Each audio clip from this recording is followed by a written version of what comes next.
This is what's going on in Guangzhou right now. Black people have been kicked out of their apartments. Students have been kicked out of their dormitories because there's been a new surge of corona in China. And they're saying this is coming from black people.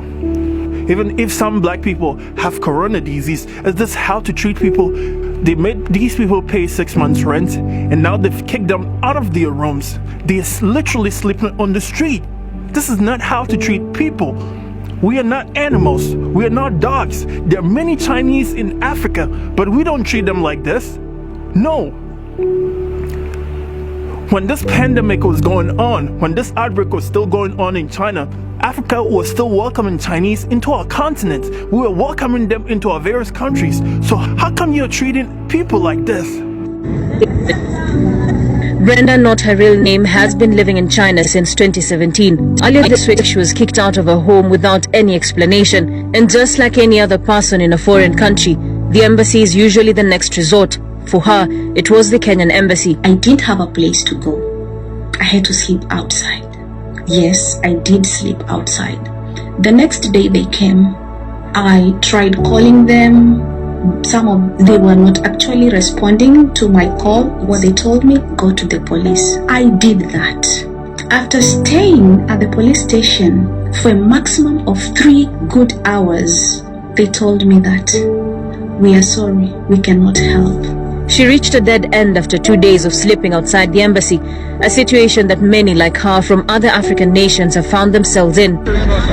This video shows Chinese police officers escorting people of African descent from a place they had set apart for themselves.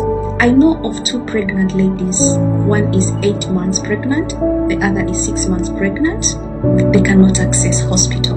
Patricia, also not her real name, was lucky to have escaped the eyes of Chinese nationals who came knocking in her house earlier today. Our conversation on phone revealing just how scary everything is. Now I don't have food. I don't know what to do. And I can't just go to the street. I don't want to sleep outside. Now it's either I choose to have somewhere to sleep or I choose food.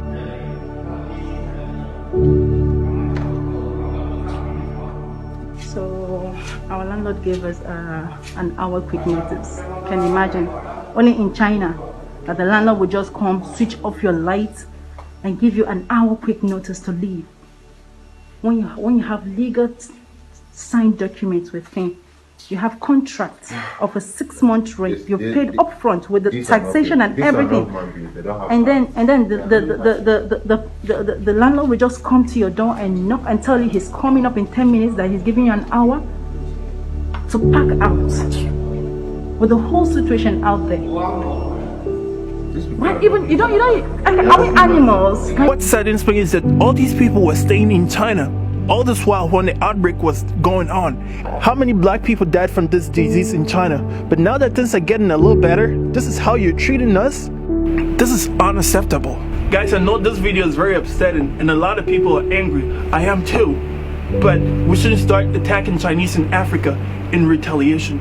And an eye for an eye will only make us all go blind.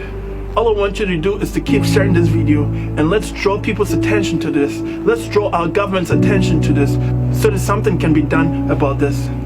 Shalom.